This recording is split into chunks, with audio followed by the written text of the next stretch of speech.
Hello and welcome. Welcome, it's good to see you. Can you guys hear me properly? If you can hear me, just let me know in the chat box below.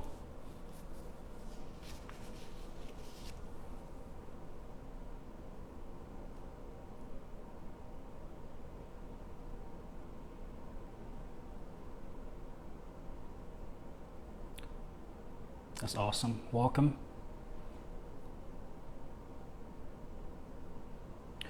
It's beautiful. Where's everybody tuning in from today? Where are you tuning in from? What city, state, country? Where's everybody tuning in from?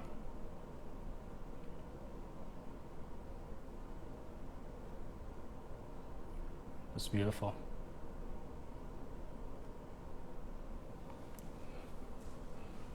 Are you tuning in from Lagos, Nigeria? That's good. We got a few people from Nigeria already. We got somebody from Ghana. You just put a flag up. You're lucky I know the flag. So that's from Ghana. So we got a few people from Ghana. Abuja, Nigeria. Okay, that's good. So a lot of people from Nigeria here today. It's good to see you. I haven't done a live in a few months. It's good to be back. And I was traveling for a few months. I believe I was traveling for about 6 months, and now I'm back and to Canada. So it's good to be back and be able to do lives again. So I was actually in Ghana for 3.5 months, and then I was in Nigeria as well. So and it was good to be able to do that. That's good. Let's wait a few more minutes for more people to join us, and then let's get started. If you could also invite a friend, invite a neighbor so they can join us. This is going to be a very useful session for a lot of people, because I know a lot of people are trying to apply for study permits this season. So invite a friend, invite a neighbor. It'll be good for them. And while you're at it, can you let me know why you want to immigrate to Canada? I know it's personal for everybody. It's different for everybody as well. But why are you trying to come here? What's your reason? Anybody want to let us know in the chat box below while we wait for more people to join us?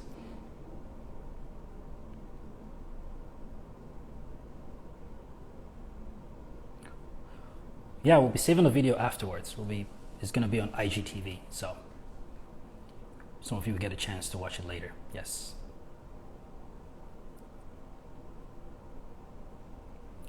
So you want a better life? That's awesome. That's good. Better job and kids' education. That's good. It's a good reason as well. Every reason really is valid, to be honest. It's just having a different life. It's always an adventure. Study and work. That's good. All right, we get started in 2 minutes. Let us know where you're tuning in from. Let us know why you want to immigrate to Canada as well. Standard of living and healthcare. It's good. I just want a life. Whatever I'm doing here, I don't understand. That's fair. Awesome. Want to give my kids a better option than I got. That's very honorable. I like it. Better job, education and health facilities. Better life for unborn kids, study and work.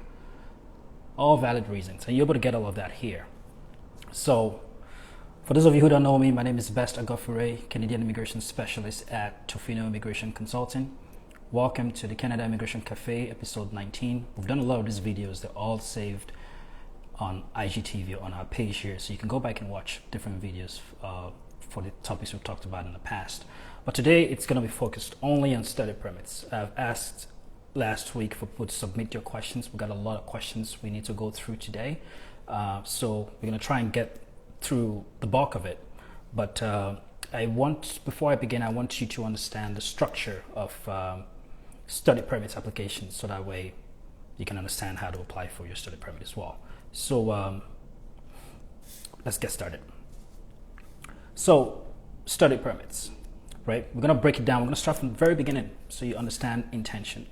So the Canadian law, right, splits applications generally into like temporary and permanent applications. So we have permanent applications like express entry, for example, that allows you to come here as a permanent resident. Permanent residence will be the equivalent of a green card in the United States. Now, for such an application, you have to prove to the officer, right, that you're trying to come to Canada permanently, that you're able to establish yourself in Canada permanently. So that's one area of the Canadian law, permanent applications. We also have temporary applications where study permit falls under, like visitor visas will fall under that as well. They're called TRVs. Now, in this category, you have to prove to the officer that you intend to come to Canada temporarily. So you're going to go back to your home country when you're done. So these are different level of tests. For the permanent one, the officer needs to be sure you're going to come here and establish yourself economically so you're able to work, stuff like that. But the temporary one, they need to know you have the good intention to come here, yes, but you also have the intention to go back. And you must prove this. And if the officer is not convinced that you're going to go back home or you don't have the right intention to come to Canada and study, he has to reject the application. So here you are in a very tough position, right? Trying to convince somebody you've never met and you'll probably never meet that you're going to be a bona fide student and that you're going to go back to your home country when you're done studying, which is pretty tough. You have to have a really strong application, right? Because you're putting your application together, you're writing a statement of purpose, someone's going to read it somewhere, and if it just feels like you're not going to go back, or he or she doesn't feel like you're going to go back, reject it. And they give you a very generic reason of rejection as well. They don't believe you're going to return back home, something like that. So I've been working with a lot of Nigerians, Ghanaians, Africans in general. And last year I requested from the Canadian government approval rates for the past 10 years for every country, really. So, and this was last year, so this data is a little old, of course, but it still carries the same. It still be around the same. It won't change too much if you think about it. So study permit approval rates for Nigeria and Ghana specifically have not been the greatest, right? So Nigeria, the last time I checked it, this was last year again, it's at least 6 months old, right? Last time I pulled this data. Ghana is 9%, 2021 when I pulled this data. Ghana was 9% approval rate. So for every application at a time for 2021 that was made at that time, only one person out of 10 got approved. Those are not very impressive numbers, right? 9% is pretty low. Nigeria was 31%. So 3 out of 10 people got approved for study permit. And again, that is pretty low. When you compare this to, I'll pull up another data here. When you compare this to India, for example, India was at 70%. Okay, so you can tell the difference there. 7 out of 10 people got approved for study permits. And the United States, of course, you can imagine in the 90%, right? So 92% is what the United States had for study permit approval. So Nigeria was at 31%, Ghana was at 9%. Those are pretty low scores.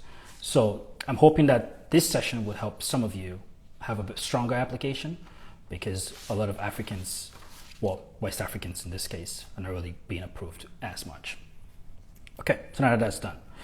And some of you as well have gotten previous rejections in the past. I know some people contact me and they talk about, can you help me apply for a study permit? If you've been rejected before and you don't have your previous notes, it's called GCMS notes. You want to get those before you reach out to us, because we need to know why you were rejected before we continue. All right, so how do you apply for a study permit? That's pretty much why we're here today. So let's get to it. Applying for a study permit, the first thing you want to do is a lot of research. Okay, and it sounds like some of you just want to get the application forms and apply, but that's not really how it works. You want to do a lot of research first about what do you want to study and why do you want to study that program. You got to start from the admission. Some people get admission letters and then hey, I apply for a study permit, but why did you select this program that you did? Again, you're trying to convince somebody, you're trying to convince an officer, right, that you're going to be a bona fide student and you're going to return back home when you're done. You just can't pick any random program that pleases you. If you were an engineer before And then all of a sudden, now you want to study, I don't know, like nursing all of a sudden. I'm not saying you can have career change. Like you can, it's possible, but you got to explain that, right? You just can't wake up and be an engineer, next day you want to be a nurse. It's different fields. So starting from the research, what program would you like? What is the program about? Why are you selecting this program?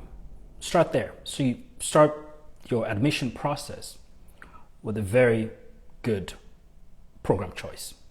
Probably something that matches what you've done in the past or where you're working right now. For example, if you studied business administration in university, it progressively will make sense for you to study an MBA, like Masters of Business Administration. That kind of makes sense. You're not hopping from engineering all of a sudden to nursing. It's possible people could do it, but you want to be a little careful there. So that's the first thing you want to do is research. I hope that makes sense. Okay.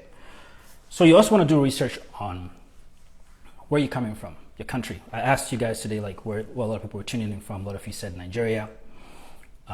We saw the approval rates for Nigeria. They're not the highest in the world, right? So you want to do a lot of research first to say, okay, this program that I'm going to be taking, what are the job prospects for this program? Can I take this program in my home country, for example? Would you be able to get a job when you go back to your home country? Any kind of data that you can find on this program in Canada and also as it relates to your home country, start there with your research. Again, first step is research. Also give yourself enough time for applications, right? Some people want to apply, like school usually starts in September, January. Some people want to apply in August and hope to get a response back in September.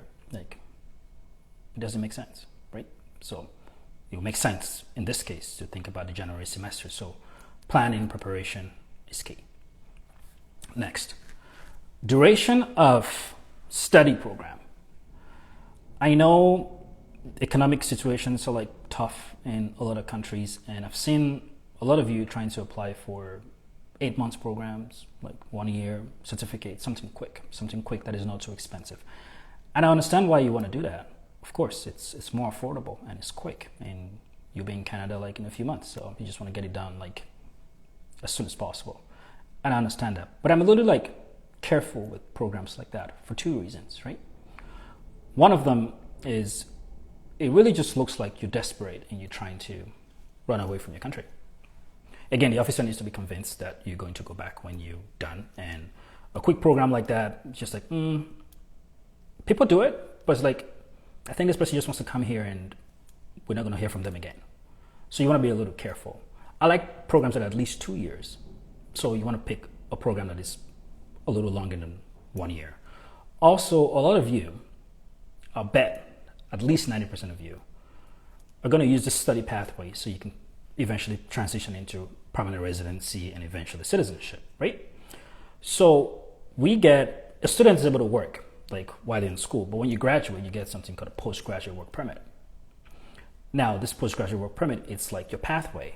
It's like this bridge between you being a student and eventually becoming a permanent resident. Of course, you need to work 1 year and stuff like that. But if you take a very short program, like 8 months, 1 year, you will get a 1 year work permit. If you take a program for 2 years, you will get a 3 year work permit. So it is important from a strategy perspective to take a program that is longer than a year, right? In terms of duration. Because if you have to work for 1 year when you're done your study program, and you need that 1 year work experience to become a permanent resident, right? It means you have to get a job right about the day you graduate. If you're lucky, you need a lot of luck to get a job the day you graduate. And that in itself is like a sketchy place to be. You don't want to be there. If you have a 3 year postgraduate work permit, you have enough time to navigate the system so you can find your feet and eventually become a permanent resident. I came here as an international student like 14 years ago now almost, right? And I'm a citizen. I followed the same pathway that a lot of you are going to be following. So you have to plan properly. You really have to plan. Study program, do your research on it first. And also the duration of the program is important.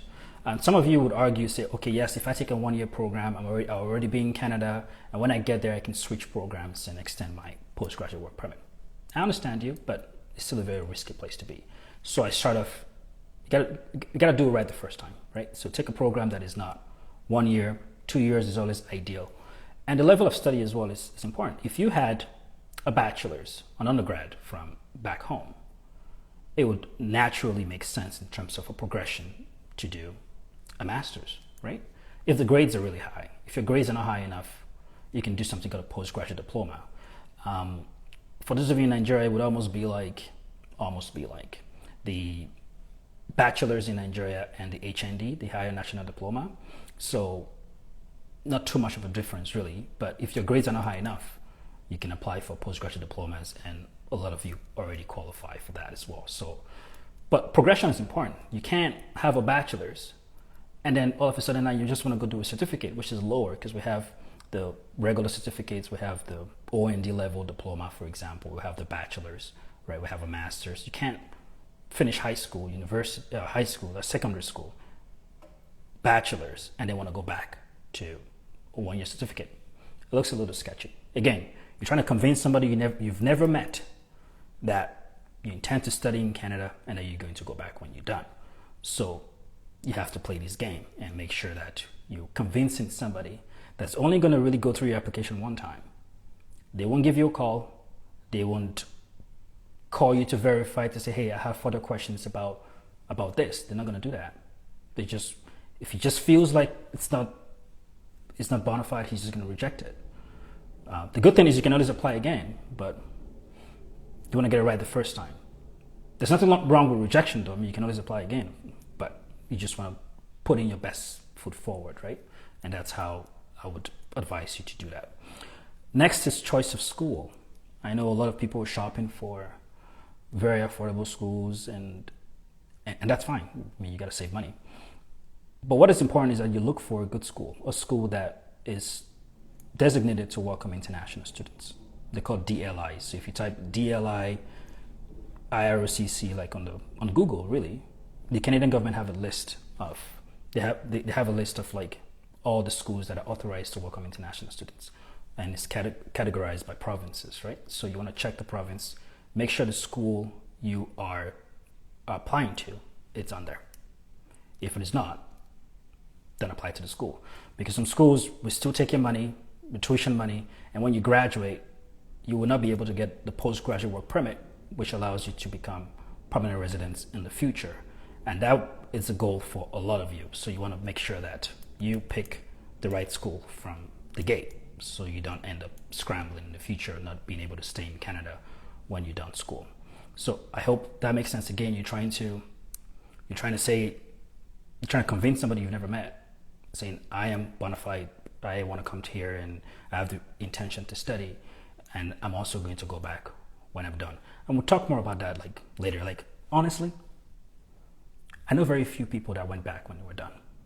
Now you have to play this game, because the officer, his job is to look at review your application and say, do I believe this person is going to go back? Is he a temporary visitor to Canada, right? Because that's the level of test he has to apply, right? He has to be sure you're going to go back. So you have to play this game. You have to do this dance with them.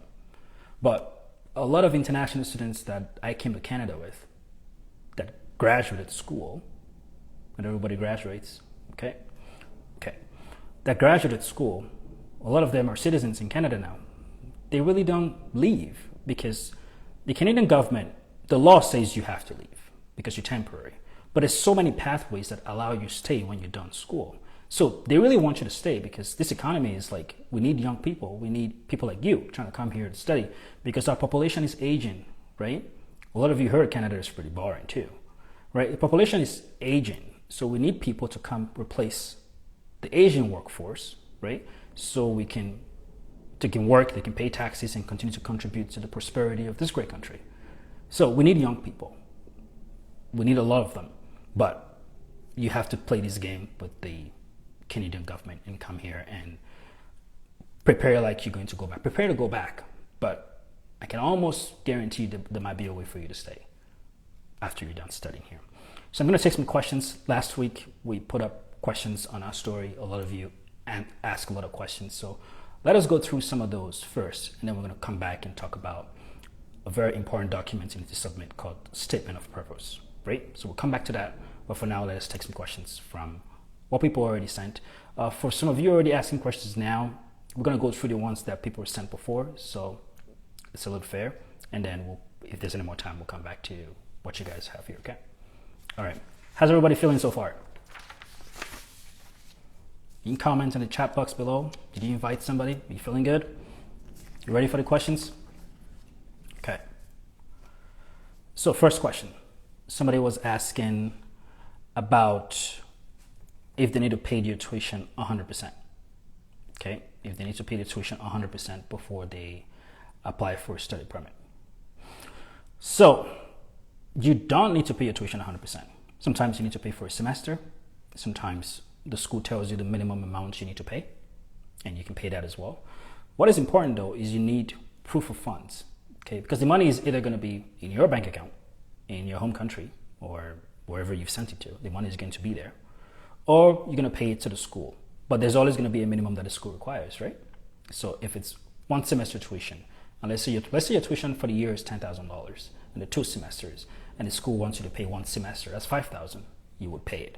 But again, you're still trying to convince somebody you've never met that you have enough money to study in Canada. If you have the money, what's keeping you from sending it? I mean, you're going to send it anyways. So put it in the account. I would advise that you send 100% if you have it at the moment. But you should have it anyways, because even if you don't send it to the school, we still need to see it in the bank statements, right? So I hope that makes sense. Okay. So proof of fund required is what somebody was asking. So proof of fund required is 10,000 Canadian dollars plus tuition. So if your tuition is $20,000, for example, you will need an extra minimum, because I know some of y'all are trying to put just $10,000 exact in your bank account, but we know currency fluctuates all the time. I'll tell you a quick story. When I left Nigeria about 14 years ago, my mom gave me $1,000 at the airport. She had changed it at this bureau de change places where you change the money at the airport, right? She gave me $1,000, and that was 120,000 naira at the time. Again, this is about 14 years ago. I was in Nigeria 2 months ago. I gave bureau de change $100 US, and they gave me back 56,000 naira. So in almost 14 years, the value of the dollar has more than quadrupled. So it was 120 when I left. Now it is 560. So you can see the naira keeps falling and falling and falling. And so if you keep exactly $10,000 in your account, it is possible that the economy might not do too well and there will be inflation, and then you won't have as much money when you checked. So you always want to have a bit of a buffer, to like a shock absorber, right, for this kind of fluctuations in currency, and also to show that you have enough, like you got it, like you got the money. Okay, so you're not going to send the 100% tuition or pay the semester that you're required to pay, but have the rest of the money in the bank account. So I hope that makes sense. Next question. How long does the processing take for a study permit? It really depends on the country, right? Again, a lot of you are tuning in from Nigeria, so I'm going to try and cater this to Nigeria, Ghana market, like a little bit of West Africa, right? But it depends on the country. Somebody like applying from Nigeria or like Ghana, I'll say give yourself at least 3 months. Some of you trying to really rush the process and trying to pressure yourself, trying to pressure everybody. And I say, hey, like, give yourself enough time to apply for the admission, and then you get it. And after you get the admission, then of course you can apply for the study permit application, right? So give yourself enough time. Give yourself at least 3 months for when you apply for the study permit to when you get a decision. Now, sometimes it could take longer, sometimes it could be shorter, but give yourself enough time. That would make sense for that. Okay, so I hope that makes sense. Tuition, $10,000. Okay, you only need to show the tuition amount for the first year, right? You don't need to show. So if your program is going to be 4 years, for example, like a bachelor's, and your tuition every year is $20,000, you don't need to show you got $80,000 sitting in the bank waiting for school. Even Canadians don't have $80,000 for tuition for your kids sitting in the bank. A lot of Canadians do student loans, right? They ain't got that kind of money. So it would not be fair to expect you to have all of the $80,000 in your bank account for all 4 years. You need to prove that you have enough money for the first year. And of course, the officer needs to believe that you have enough money to take care of yourself during your studies, but have enough money for the first year. You don't need to come up with all of it. But for one person, $10,000 plus tuition at a minimum. Okay, so looking for a good school that is affordable for you might make a little bit of sense. Okay, how long? So how to approach a rejection? Somebody was asking about that. Okay, everybody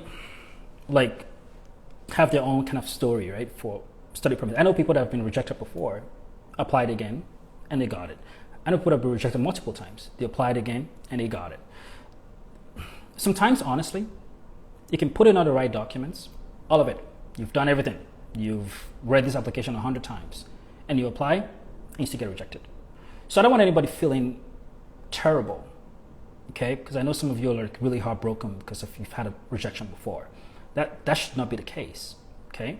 If you've been rejected, it just means try again. And the law allows you to reapply as many times as you can. So you go back and you reapply, but have a stronger application this time because, of course, the person that rejected it had very strong reasons. Which goes back to my point. If you've been rejected before, get GCMS notes. It's really just a copy of your immigration records that the officer has in the database, right? The Canadian database will store a copy of everything that went on with the case application and why you got the decision that you did, like the rejection, for example. They're going to keep that. But it will send you a very generic letter saying they don't believe you're going to go back to your country or financial assets or whatever. That's fine, but that's very generic. It doesn't give the details of what the officer was thinking at the time. So you have to get the GCMS notes. You got to order them, and they take time to come as well. Sometimes 30 days, sometimes 60 days. It really just depends. If you need help ordering those, we can help you with that because we have a service on our website to order GCMS notes. We also have a service to order GCMS notes and explain to you what they mean and also provide the strategy moving forward that can help your situation better.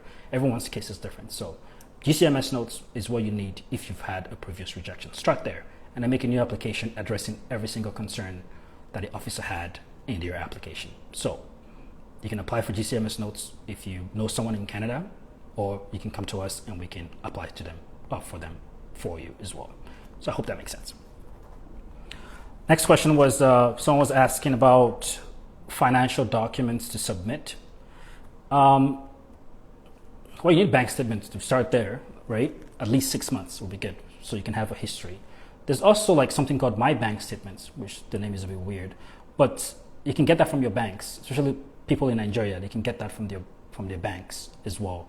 You're pretty much going to submit your bank statements to Canada, and it's a service on a lot of platforms. A lot of banks in Nigeria have that service as well. But I will submit the actual bank statements. So what I do is I submit the actual bank statements, and I will also submit the electronic copy called My Bank Statement. So you need both, right? And you want to do that. Start there. If you have businesses, if you have land, if you have other sort of supporting documents to show that you have some ties back home as well, we're going to submit those. But when it comes to the amount that you need, we've already talked about that tuition plus $10,000. You need to have at least that amount in your bank account, right? So you want to be looking at that. The amount needs to be more liquid. So it can be like a land in a village and you're going to sell that sometime and pay your tuition. No, that's too fixed. We need something a little more liquid. Like cash is good. Cash is king, right? So you need cash, which is fine. If you have GIC, which is how you send money to Canada, so it comes to Canadian bank accounts and they give it to you monthly for a year. You can also transfer the money here. It could show you're serious.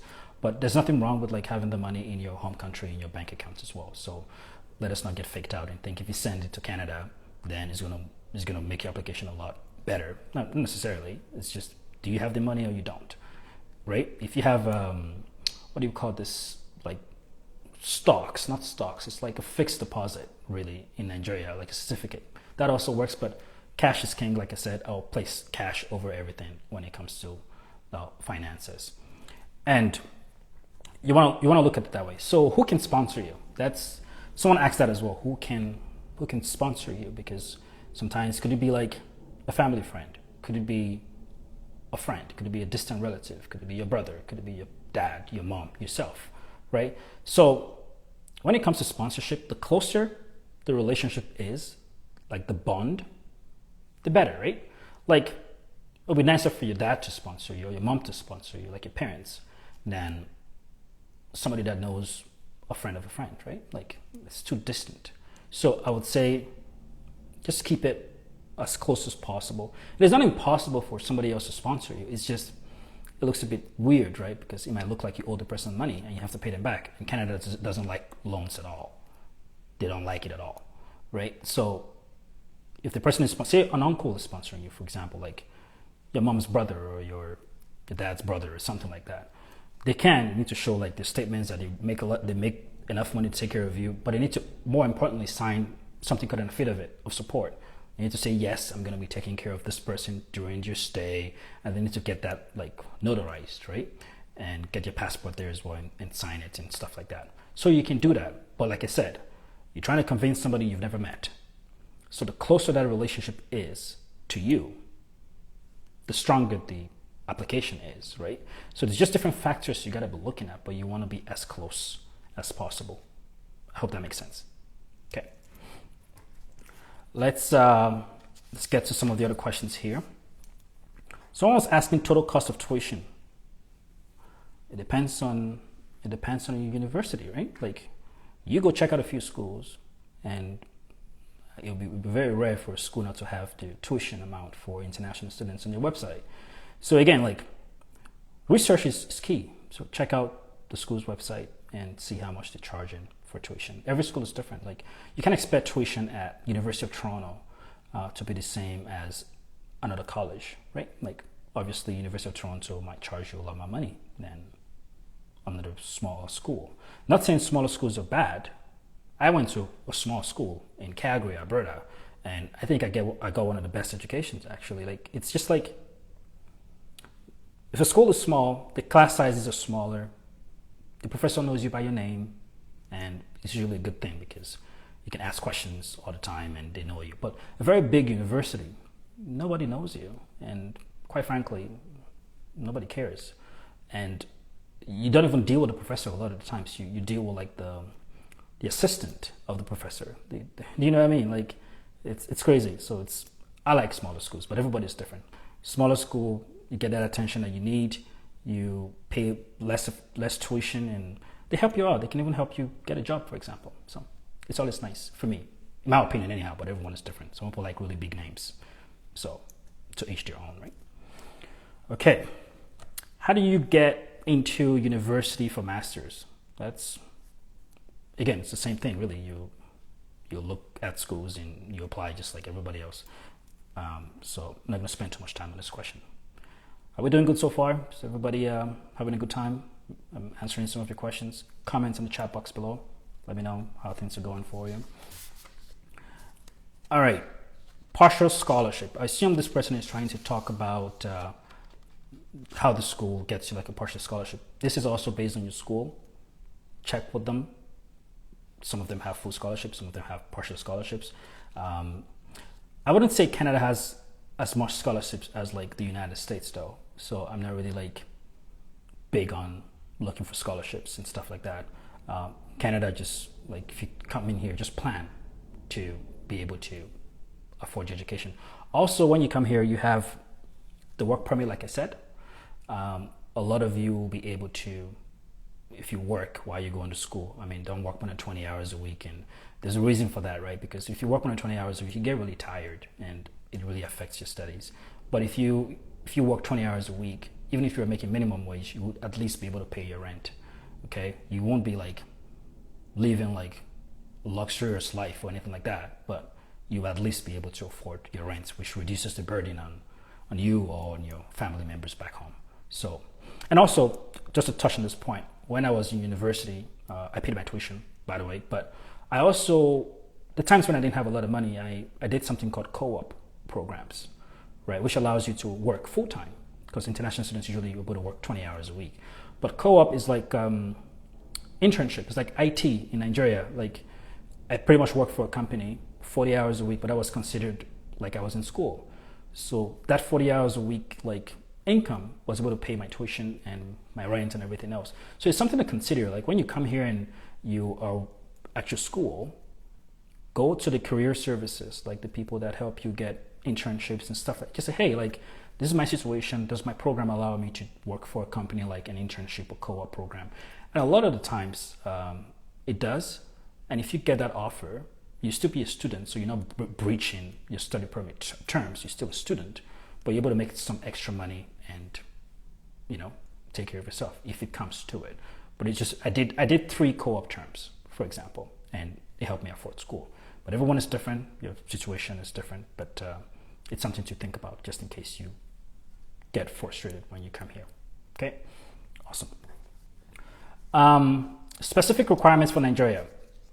I'll just say make a good application. Like Nigerian's application are like a lot of people. I've gotten calls, people trying to fake bank statements, people trying to do really weird things with from Nigeria. I'll say be really careful because Canada, like when they catch you misrepresenting, like which is like lying to them, even if you didn't know, even if somebody did the application for you, even if a cousin did it for you, an agent did it for you someplace, you will get banned for 5 years. Okay. And I've seen people crying, okay? Like you want to be very careful. So Nigeria, I would say like your bank statement is key. Your intention to return is key, but we'll get to that when it comes to the statement of purpose. So just hang on, let me wrap up some of those questions here. Okay.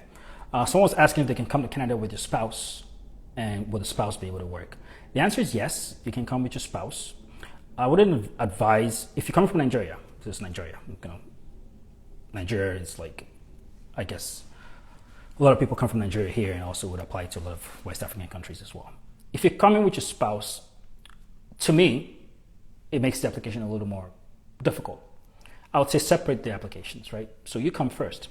And as soon as you get your status in Canada at the airport, like you now have a study permit. Like you've been stamped in, study permit. Good. Apply for your spouse to come then. Separate the applications. If you do everything at once, it really just increases the risk level. Not saying it's not impossible, we're just dealing with risk here. And your own risk, like management, is going to be different from someone else's who's been to the UK, the US, like been to everywhere with your spouse, and they're trying to come to Canada with your spouse. Yeah, the officer will be like, yeah, they've done this before, but you've never been anywhere, you've not done anything, you're trying to come with your spouse and all of the kids. Again, it's not impossible, it's just more risk. And only you truly know how much risk you would like to take on. I don't advise it. I always separate applications. So I would advise you to think of it that way as well. Okay. Someone's asking if they got a job after applying for a study permit, if that's going to have a negative consequence. I don't see why that should have a negative consequence. You've applied for your study permit, you switch jobs. Okay. You switch jobs. Like it's not really like a big deal. Okay. Someone's asking if they can have an express entry profile and also apply for a study permit. Yes, short answer. It's called dual intent. The officer will still be able to see that you have an express entry profile and you also want to come study. So you have double intention, one to be here permanently and one to be here temporarily. But the officer cannot reject your application based on that. He's actually he's just going to know you've done both, but he's not going to reject it at all. But it's called the law of dual intent. So it's in there as well. Okay. Awesome. Let me see if I can take maybe one more question from the audience here. Everybody feeling good? Let us know. Can my study permit application include my spouse, open work permit, and a minor? I just answered that. The answer is yes, but manage the risk, right? Let's see if there's one more.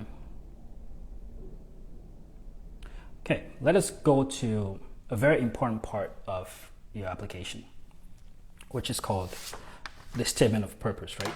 Because you can have your application, you've done everything, but the officer is not going to give you a call, like I said. The officer is not going to give you a call. And we've looked at the rejection rates. We've looked at the approval rates for Nigeria. We've looked at the approval rates from Ghana, right? You see that Ghana, last time I checked, it was at 9%. Not very high. That's 1 out of 10 people get approved. That's very discouraging to even start an application, right? Because it's like, I don't even stand a chance, right? Nigeria is 31%, 3 out of 10 people. Still pretty low. So we want to be careful. Someone is asking about a common law partner sponsor. Common law exists. Canada recognizes common law, but honestly, common law from Nigeria, like, how you gonna prove that? Like, it will be a little tough to prove common law from Nigeria.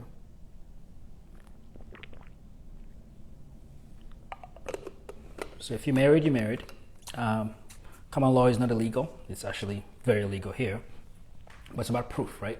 Nigeria and common law, it's a little crazy. Okay. So you're convincing somebody that it's not going to give you a phone call, and as soon as he doubts the application, he's going to reject it. So we want to be careful. Can your company sponsor you? Yes, a company will sponsor you. You just have to make sure they provide the right documents. Company letterhead that they're going to sponsor you, the bank statement, corporate taxes paid, where you are the organization. Why are they sponsoring you? The company can, but you want to make sure that you provide all of the proof that they're able to do that. Okay, statement of purpose. I want to spend a little bit of time here because it is a very important part. I wouldn't say it's the most important part, but it's a very important part of the application, because this is your chance to tell somebody that you're not going to meet in person about your intention to study here and why they should believe you. You want to convince them in a letter, which is tough because I prefer phone calls, for example. I just say, hey, this is why, but they want you to write something. It's not a mandatory part of your application, but if you don't explain yourself, it might be pretty tough, right? Okay. So we talked about doing a lot of research before you come here. Research about the program, research about your country, the career, the prospects for what you're studying right now back home. This is where you should start. Do a lot of research, because if you don't do a lot of research, your statement of purpose is going to suffer because you don't really know how to explain things, right? Okay. Now, first you want to start with your background, what you've done in the past, kind of like your history, right? Like you went to school here, this is what you studied, this is what you're doing for work, almost like a CV, like a resume of your background. Like you explain to somebody this is who you are. I usually still encourage adding your resume as well, like have a most updated copy of your resume and add it to your statement. Why do you want to study in Canada? We've talked about this before when it comes to your research. Like I also asked you on the chat box earlier when we started, why do you want to study in Canada? It's a very important question. You got to know your why you want to study here. Okay. And some of you say, like, in your statement of purpose, for example, I want to go to Canada and I'm tired of Nigeria. I don't want to go to Nigeria anymore. I want to see. That's a red flag, because it's temporary application you're doing and you expected to go back when you're done, right? So your purpose of studying, it's important to do a lot of research on that. Now, this course you're taking, why are you taking it? Like, what's it to you? You want to study, let's say, data analysis, for example. Why? Why do you want to do that? It's not wrong to want to study anything, any program, but you need to know why you want to take it. Why are you studying this program? And you got to be able to explain that to somebody, to yourself. Start with yourself and explain it to an officer as well. Okay. Now, is this course available in your home country? Why don't you take it there? What is the reason you're not taking this course in Ghana, for example, in Nigeria, for example? Because coming to study in Canada, like, literally costs you like a lot of money. So if you could take this course at a very affordable rate in Nigeria, I've seen rejections where the officer says they don't believe studying in Canada is a good investment for this person, right? Like, who's the officer to decide if this is a good financial investment for you? But you have to explain to the officer why this is a good investment for you. Because if you are looking at like a course like that you can take, like, let's say, master's in business administration, you can do that in Nigeria, can't you? You can. But there's a reason you want to come here. So a lot of research is important there. What will this course do for you? Are they promoting people, for example, at your company that have foreign education, and you're not being promoted because you got education from Nigeria. What is the reason you're not taking this course in your home country? It's important to do a lot of research, right? Okay. What are your goals with this course? When you're done this course and you go back home, how's this course going to help you? Which goes back to my point of lots of research prior is necessary. How's this course going to help you? So you want to know that as well, right? Long-term goals, short-term goals. Are there job prospects? Have you seen like a job application, for example, that stated that this degree was necessary or this certification was necessary, and you could only get that from Canada, for example? Just give you an example. It would be nice to maybe print that job application as well and say, hey, by the time I've done this program, I'll be able to apply for jobs like this. And this is the future of Nigeria. This is where we're headed. And this is, I think I'm going to be one of the pioneers in this industry because I have a foreign education from Canada. And nobody else offers this right now, not the way they do in Nigeria. For example, if you're doing like an MBA, and it exists in Nigeria, I know it exists in Nigeria, and there's one in Canada, I would probably go as far as printing the syllabus, the curriculum of the Nigerian one, put it in side by side, if possible, and comparing both. And saying, hey, like, this is what the Nigerian one offers, this is what the Canadian one offers, and this is why I want to study here. You need to be able to argue your case. Maybe there's a different learning style in Canada that works best for you. And I know when I was in Nigeria, like, they were like, you have to memorize the text, for example, which is a different learning process. Here, you have to have actual understanding of the material. We've had take-home exams here, for example. So you want to be able to do a lot of research, okay? Financial capacity, we already talked about that, so I'm not going to spend too much time. Tuition, $10,000 minimum. You want to have that as well. Say, hey, I can study, I can afford to study here. Or my parents are going to sponsor me, they can afford to send me abroad. You want to have that. Ties to home country, this is what gets a lot of people.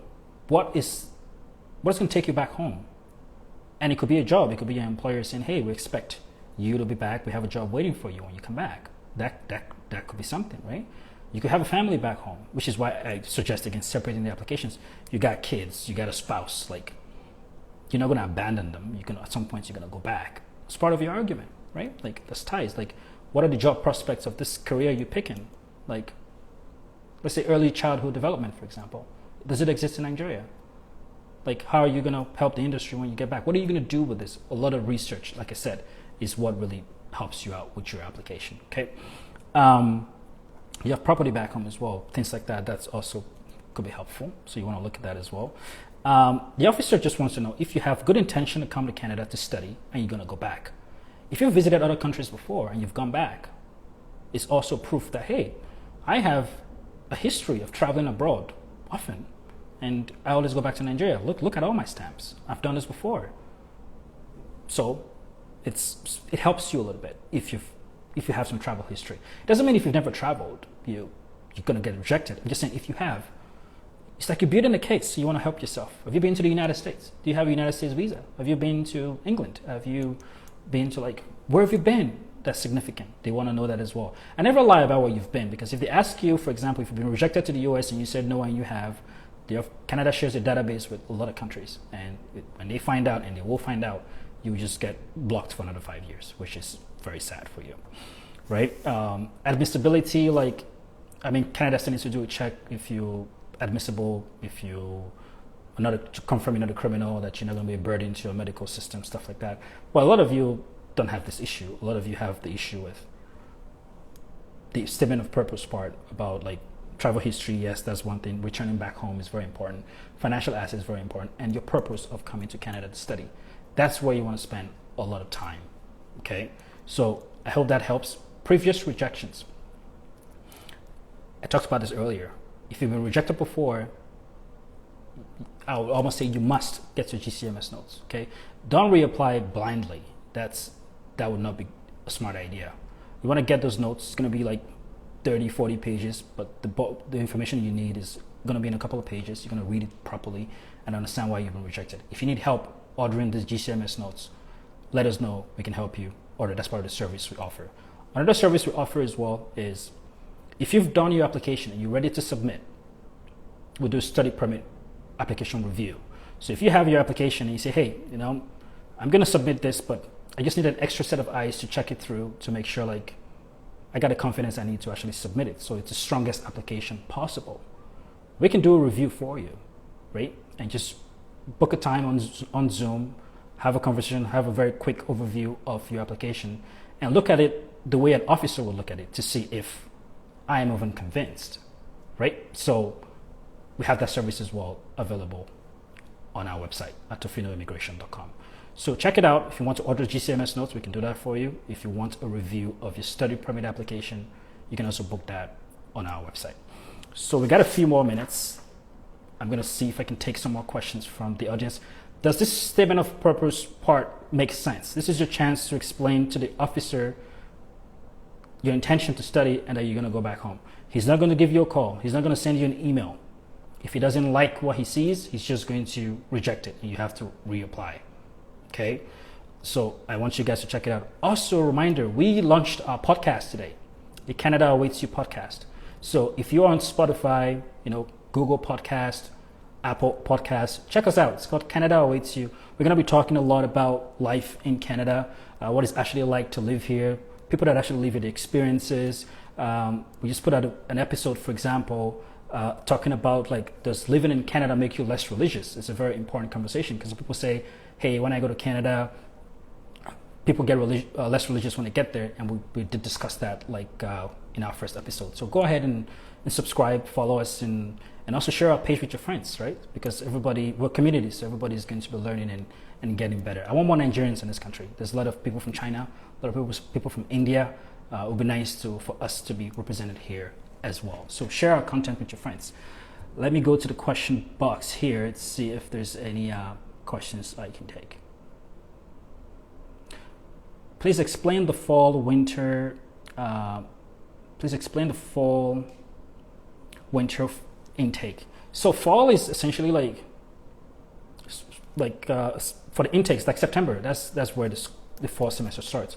The winter intake starts in January. These are the major semesters in university. Some schools start in the summer, like May, June. They have classes.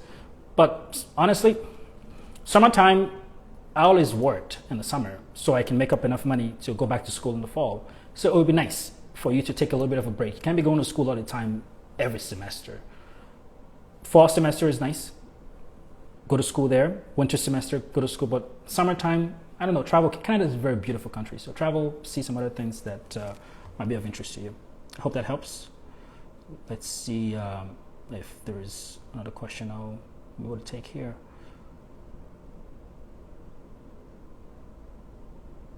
If your parents decide to cover your proof of funds, do they need to have cash in the bank for 6 months?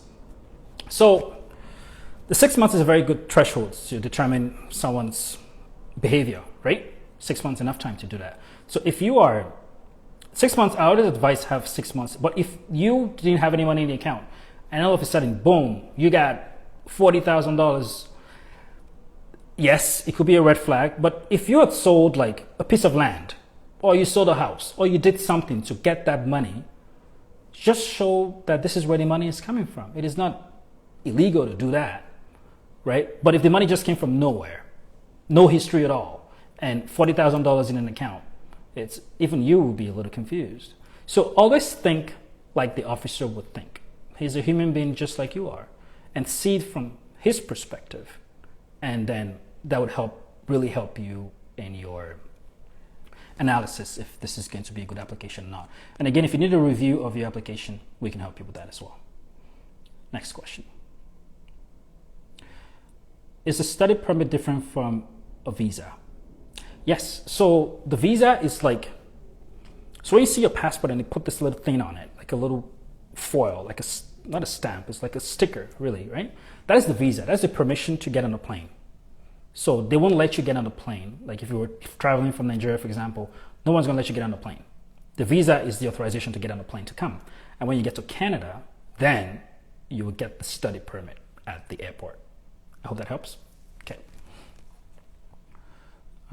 Can only take maybe a couple more questions here.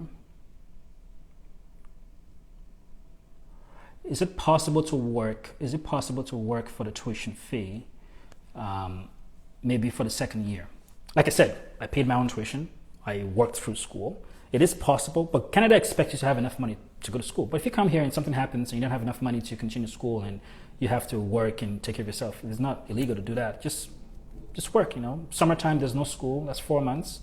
Just get a full-time job and just work. And while you're in school, you can work part-time as well. Okay. I'll take one more question here.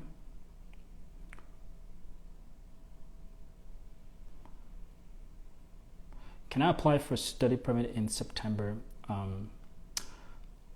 You can if you already have your admission. You need at least 3 months prep time. Okay.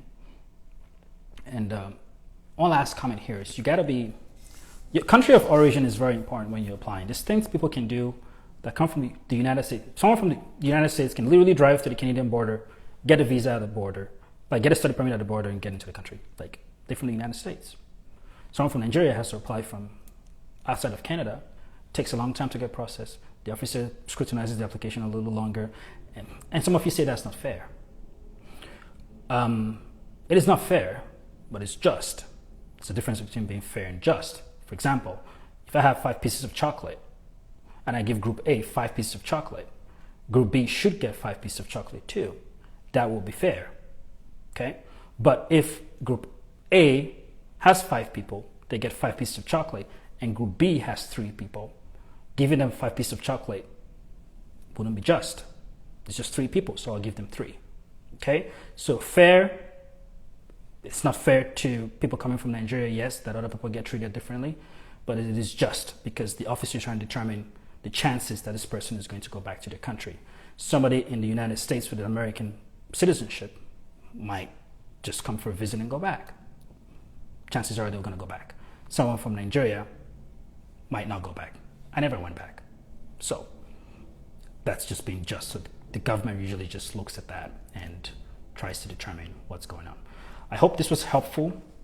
How you guys feeling? Did you guys have a good time? Did you was I able to answer a lot of your questions? Did you guys feel a little more equipped in your application for study permit? Please comment in the chat box below. Let us hear from you before we let you guys go. How's everybody feeling? We got a couple of more minutes. Do you like more sessions like this? Q&A sessions where we get to answer your questions? Yeah? Okay. Someone said they liked it. That's awesome. Fitiko is here. Welcome. That's good. That's my colleague. Very helpful. You're welcome. We'll be saving this on our IGTV as well, so some of you can go back and rewatch it. Again, we have, follow us as well. If you're not following us, please follow us on Instagram, share our page with your friends. We just started a podcast called Canada Awaits You on Spotify, on Apple Music, on Google Podcasts as well. So go ahead and subscribe and listen and share our content. It's always nice for you to support, because that's how we get discovered and more people can learn from and benefit from what you benefit from today. So share with somebody. Even if you don't like them, share with them. Okay, you'll like them later. Yes, thank you. Let us know. We're putting up a survey. We're taking a poll actually on our page for people to ask you really what topics you want us to talk about, to address in the future. So you guys go there and let us know what you want more Q&A sessions like this for, so we can do that. This will be saved, so even if you're late, it will still be helpful. My name is Best Agofure, Canadian Immigration Specialist at Tofino Immigration Consulting. At Tofino Immigration, we help make Canada your new home. So I hope you had a good time, and invite your friends for the next session that we're going to have. And I hope this was very informative to you. We couldn't answer every question today, of course, because of the time restrictions. We answered the majority of them, but it's always nice to ask your questions in the story box when we put it up, okay? All right, until next time, as I always tell you, Canada awaits you. Goodbye and good night.